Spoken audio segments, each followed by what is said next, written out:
Video changed everything tonight. It doesn't start with a policy paper or a polling memo.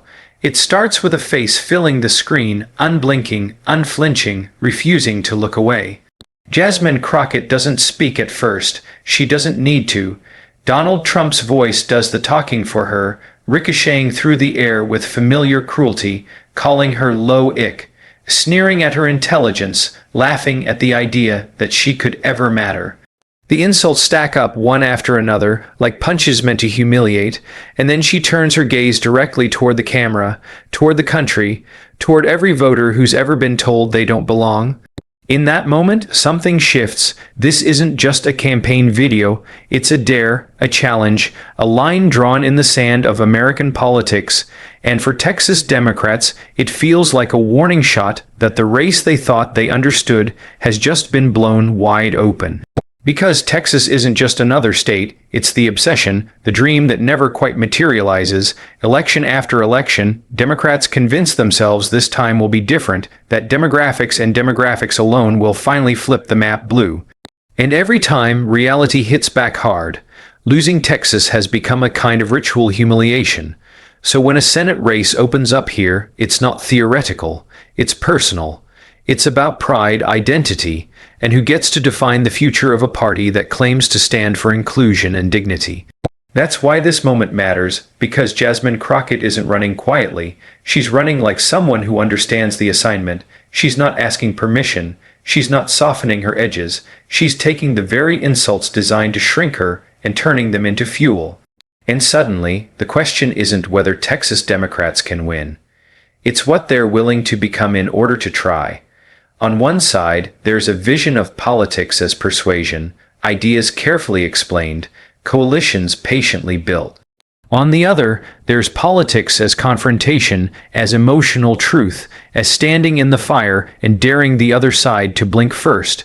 This video plants its flag firmly in the second camp. It says the quiet part out loud, "Trump hates me, and I'm still standing."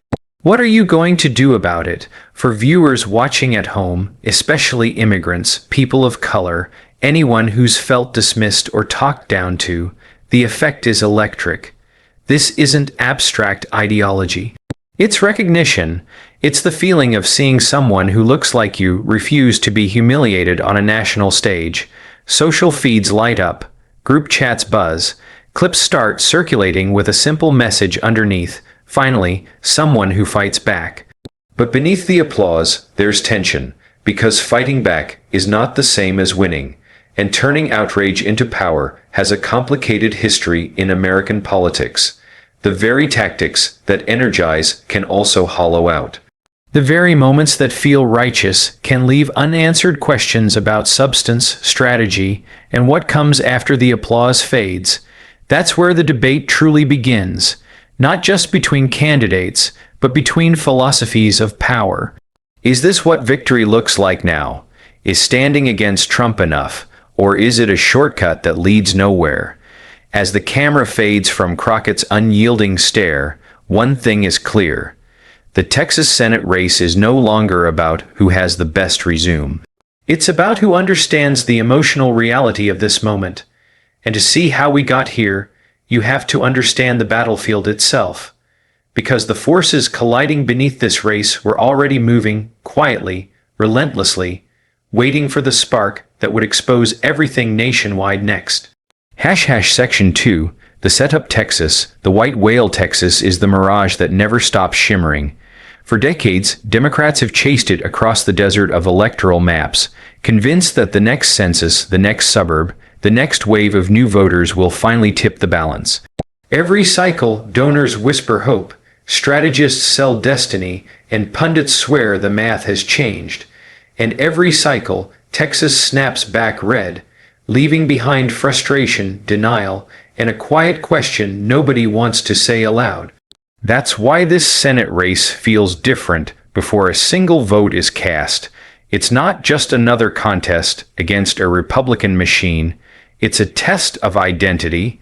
A test of whether a party built on diversity and inclusion can translate moral certainty into raw power inside one of the most unforgiving political arenas in America. The backdrop matters. Latino voters, once treated as a monolith, have shown signs of drifting. Suburban districts around Houston and Dallas have transformed, not into left-wing strongholds, but into uneasy coalitions of former Republicans who despise Trump yet fear instability. These voters are affluent, educated, culturally moderate, and emotionally exhausted. They don't want lectures. They want reassurance. And above all, they want someone who reflects their anger without making them feel small. At the start of this race, the field reflected that tension. You had candidates who believed Texas could be reasoned with, persuaded slowly back into the Democratic column through competence and calm.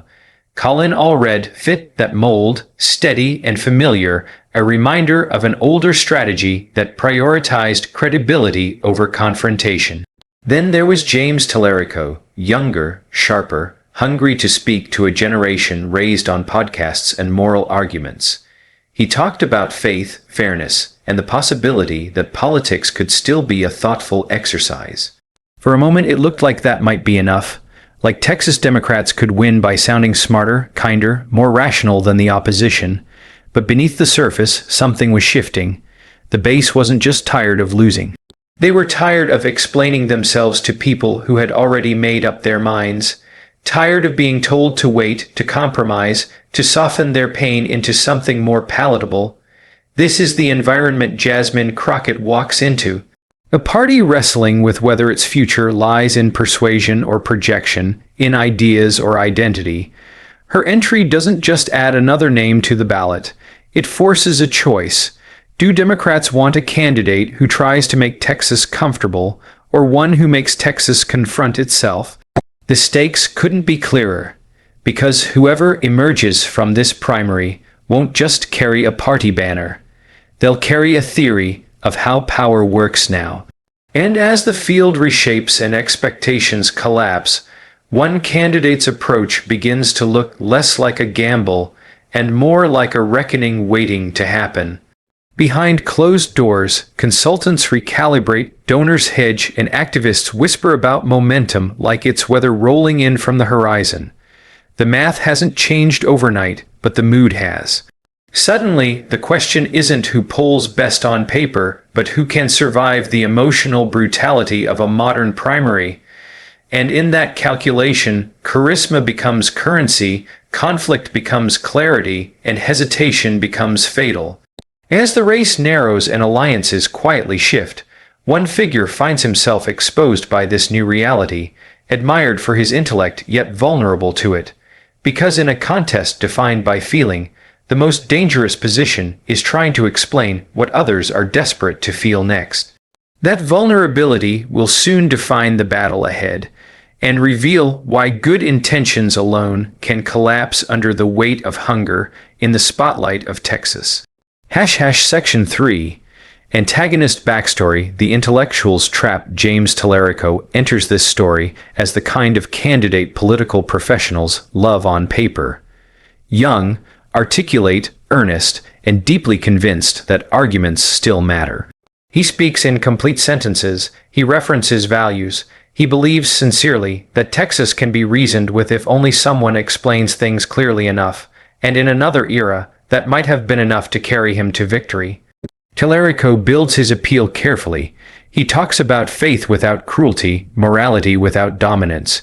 He signals Elizabeth Warren-style seriousness while borrowing the calm cadence of a Sunday sermon. When he goes on podcasts, even Joe Rogan leans in, intrigued by a Democrat who sounds thoughtful rather than performative.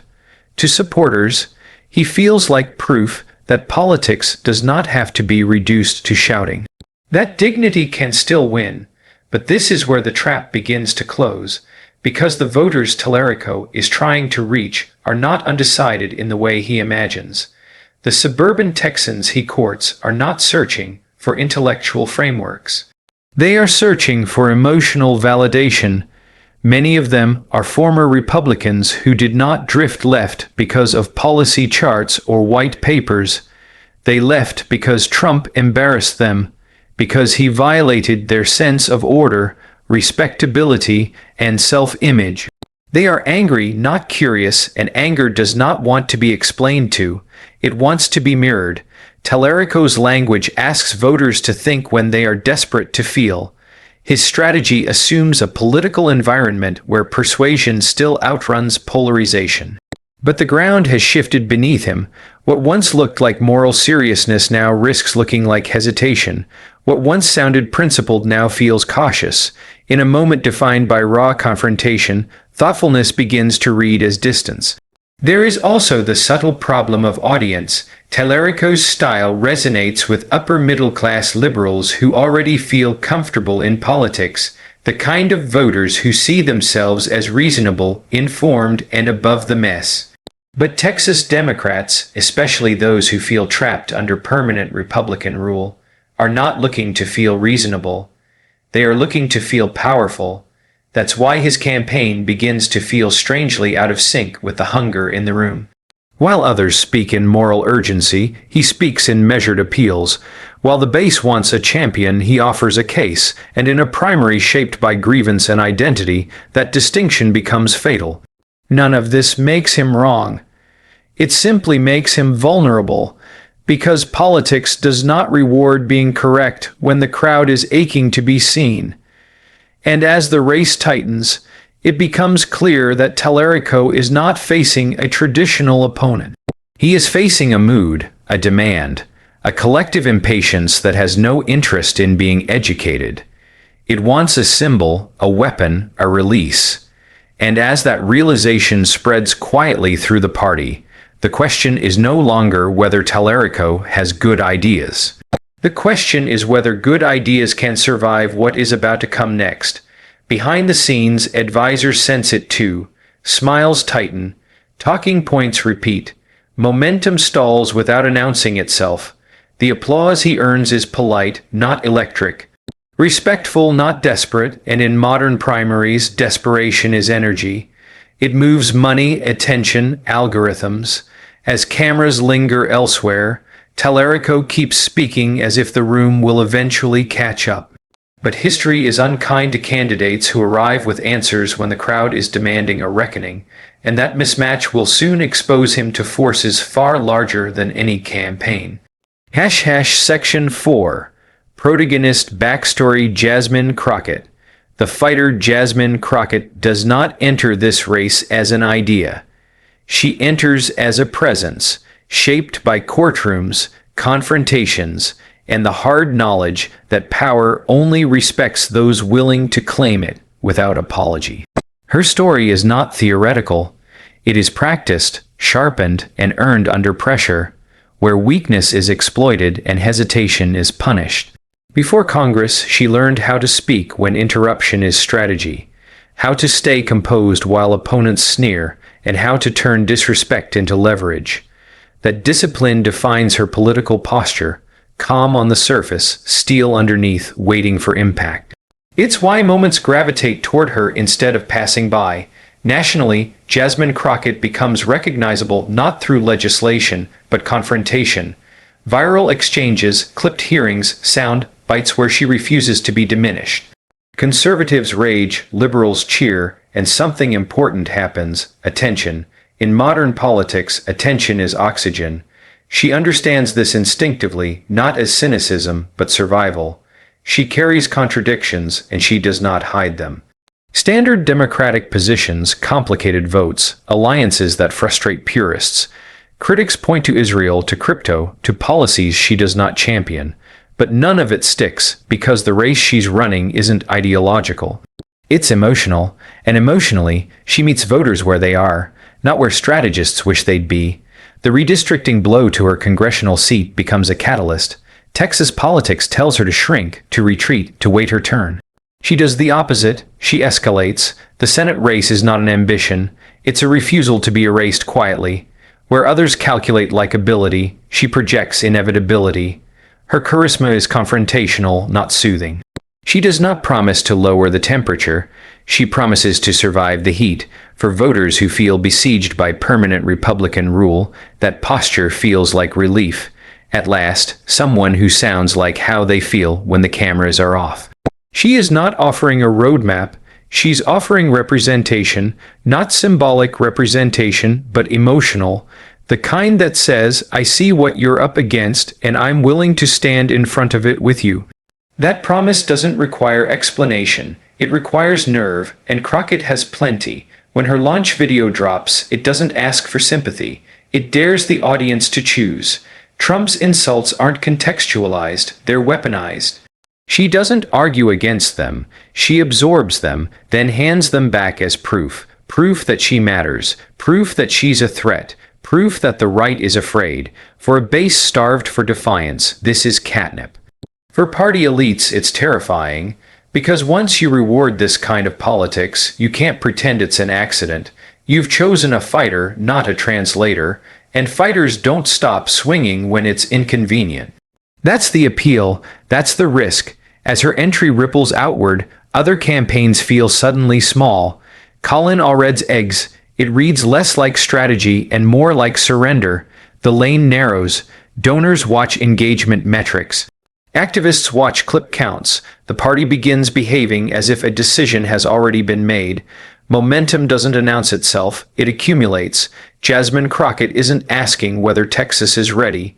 She's daring Democrats to admit what they already want.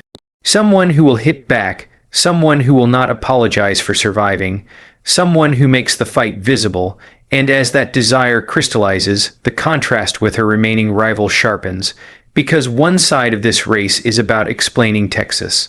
The other is about confronting it. That divide is no longer theoretical, it's personal, and as the campaign accelerates, the question tightens. In a moment defined by rage, humiliation, and defiance, which approach survives contact with reality? The answer is coming.